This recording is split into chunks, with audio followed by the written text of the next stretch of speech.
बाबा साहब के मिशन को बढ़ाने के लिए सब्सक्राइब कीजिए द बहुजन टीवी चैनल को, प्रेस कीजिए बेल आइकन को लेटेस्ट वीडियो सबसे पहले देखने के लिए। विश्व के सभी मेरे साथियों को राजरत्न अंबेडकर की ओर से जय भीम, नमो बुद्धाय। द अनटोल्ड अंबेडकर के 16वें भाग में और आखिरी भाग में आप सभी लोगों का स्वागत है। आखिरी भाग इसलिए क्योंकि डॉक्टर बाबा साहब अंबेडकर जी के बारे में कई सारी अनकही बातें, छुपाई गई बातें, इसके ऊपर मैंने ये 16-15 भागों में आप लोगों तक बाबा साहब अंबेडकर जी की इन बातों को मैं लेकर आया। लेकिन अब बाबा साहब अंबेडकर जी की ऐसी कुछ बातों को मैं आपके सामने लेकर आना चाहता हूं जो निष्कर्ष डॉक्टर बाबा साहब अंबेडकर जी के जीवन का है। वो निष्कर्ष के ऊपर कल से एक अलग विषय के ऊपर यह वेब सीरीज मैं फिर से शुरू कर रहा हूं। लेकिन विषय अनटोल्ड अंबेडकर नहीं होगा, विषय होगा डॉक्टर बाबा साहब अंबेडकर जी के जीवन का निष्कर्ष, यानी बौद्ध धम्म। उस धम्म को बाबा साहब अंबेडकर जी ने भारत में कैसे पुनर्जीवित किया।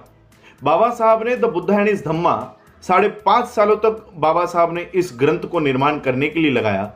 उस ग्रंथ को हम लोग सिंपल तरीके से जानेंगे कि बाबा साहब अंबेडकर जी ने किस तरह का बौद्ध धम्म दिया हुआ। और यह जानने से पहले मैं आप लोगों को डॉक्टर बाबा साहब अंबेडकर जी का फिर से द अनटोल्ड अंबेडकर में से ये एक बात और आप लोगों को बताना चाहता हूं। 26 नवंबर 1949 को डॉक्टर बाबा साहब अंबेडकर जी ने भारत को संविधान ने अर्पण किया। बाबा साहब जब इस देश को संविधान दे रहे थे तब डॉक्टर बाबा साहब अंबेडकर जी ने भाषण में अपने एक बात कही कि यह संविधान मैंने काफी बढ़िया बनाया है, उत्कृष्ट बनाया है। अगर इस संविधान को लागू करने वाले लोग अगर गलत है तो संविधान किसी काम का नहीं होगा। जरा सोचिए, जिस महामानव ने इस देश के संविधान को बनाने के लिए इतना संघर्ष किया, अपनी शारीरिक परिस्थिति न होने के बावजूद 2 साल 11 महीने 18 दिन तक लगातार इस देश के संविधान को निर्माण किया, वही महामानव इस देश को संविधान देते समय कहते हैं कि यह संविधान कितना भी उत्कृष्ट क्यों ना हो, इसको चलाने वाले लोग, इसको लागू करने वाले लोग अगर गलत है तो संविधान किसी काम का नहीं होगा। बाबा साहब ने ऐसी बात क्यों कही? क्योंकि बाबा साहब को पता चल चुका था कि यह संविधान तो बढ़िया है, जिनके हाथों में जा रहा है, यह संविधान जिनके हाथों में जा रहा है, वो लोग इस देश को संविधान के अनुसार नहीं चलाएंगे, यह संविधान लागू ही नहीं होने देंगे। और इसलिए डॉक्टर बाबा साहब अंबेडकर जी ने 1954 में रंगून के कॉन्फ्रेंस में 4 दिसंबर 1954 को बाबा साहब अंबेडकर जी ने रंगून के कॉन्फ्रेंस में एक बात कही। बाबा साहब ने वहां पर उपस्थित 150 देशों के बौद्ध राष्ट्रों के सामने बाबा साहब ने कहा कि आपको अगर बौद्ध धर्म का केंद्र बिंदु अगर कहीं करना है पूरे विश्व में तो वो भारत में कीजिए। भारत में इसलिए क्योंकि भारत जो है ये बुद्ध का जन्मस्थल है, यहीं से बौद्ध धर्म पूरे विश्व में गया है। और इसलिए आप भारत में आकर ये बौद्ध धर्म का निर्माण करो, बौद्ध धर्म का केंद्र करो और बौद्ध धर्म को प्रचार और प्रसार करने का केंद्र बिंदु भारत में करो।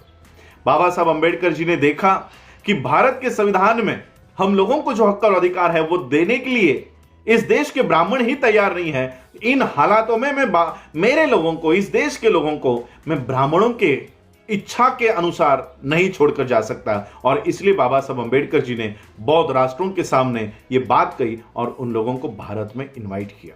बाबा साहब अंबेडकर जी ने उस रंगून के कॉन्फ्रेंस में भाषण दिया और बौद्ध धर्म को किस तरह से पुनर्जीवित भारत में किया जा सकता है उसकी ब्लूप्रिंट बाबा साहब ने रखी। उस ब्लूप्रिंट का, उस भाषण का नाम बाबा साहब रखते हैं Buddha needs no passport nor visa, a blueprint of Buddhism in India.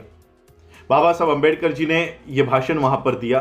Baba Saheb Ambedkar जी ने कहा कि बौद्ध धर्म भारत से कैसे नष्ट हुआ, क्या बुद्धा की जो टीचिंग्स थी, जो शिक्षा थी, क्या वो कमकुवत थी, क्या वो कमजोर थी, इसलिए बौद्ध धर्म नष्ट हुआ? बाबा साहब कहते हैं नहीं, भारत में से बौद्ध धर्म इसलिए नष्ट हुआ क्योंकि भारत के ब्राह्मणों ने हमारे राजा बृहदत्त की हत्या कर दी। पुष्यमित्र शुंग नाम के ब्राह्मण ने हमारे राजा की हत्या कर दी और सभी बौद्ध भिक्षुओं की कत्ल कर दिया और इस तरह से भारत से बौद्ध धर्म नष्ट हुआ। बाबा साहब कहते हैं कि भारत में बौद्ध धर्म को इस्लाम से कोई खतरा नहीं है, लेकिन ब्राह्मणों से है।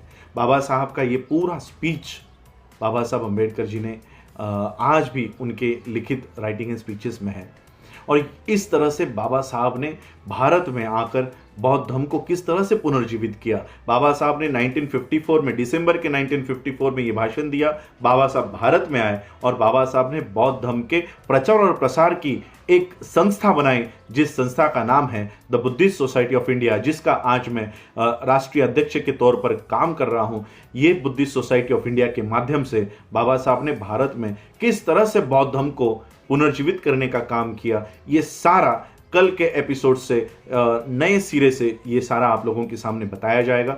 बुद्ध का जन्म कैसे हुआ, बुद्ध ने परिव्रजा क्यों ली, बुद्ध के परिव्रजा के पीछे क्या कारण था, बुद्ध ने कौन सी तत्व प्रणाली, कौन सा नया धम्म आविष्कार किया, वो अष्टांगिक मार्ग क्या है, 10 पारमिता क्या है, अष्टांगिक मार्ग को किस तरह से हम लोग अपने जीवन में फॉलो कर सकते हैं। आज भी ब्राह्मणों द्वारा दिया गया जो ब्राह्मणी धर्म है वो किस तरह से बौद्ध धर्म को नष्ट करने के ऊपर काम करता है। ये सारी बातें कल बाबा साहब अम्बेडकर जी के द बुद्धा एंड हिज धम्मा इस ग्रंथ से हम लोग जानेंगे।